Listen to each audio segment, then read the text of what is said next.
Hello, friend. Welcome to our channel Books and Talks. Hello ছোট বন্ধুরা, তোমরা কেমন আছো?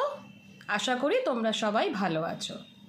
তো আজ আমরা শিখব ক্যাপিটাল লেটার এস লেখা। Capital letter S, S for sun, S for sun.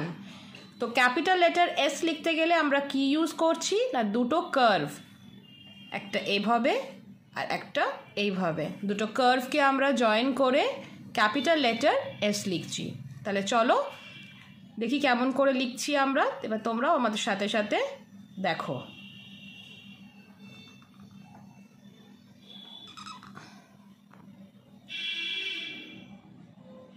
Capital letter S, capital letter S, capital letter S. এবার আমরা দেখব capital letter T, T for teddy bear, T for teddy bear. তো capital letter T লিখতে গেলে আমরা কোন দুটো লাইনের হেল্প নিচ্ছি না, আমরা নিচ্ছি স্লিপিং লাইন, জয়েন করছি স্ট্যান্ডিং লাইন। তো চলো এবার আমরা এই ডটেড লাইনগুলোতে লিখে চেষ্টা করি।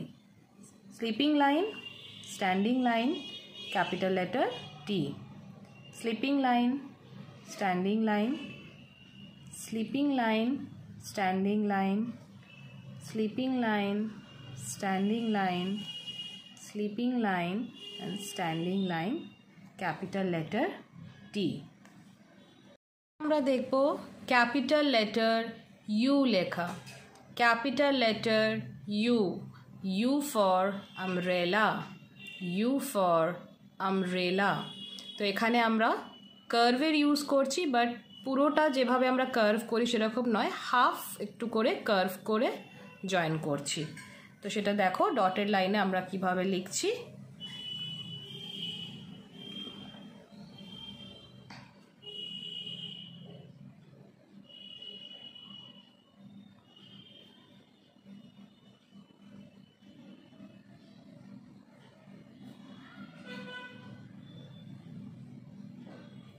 তো ক্যাপিটাল লেটার ইউ।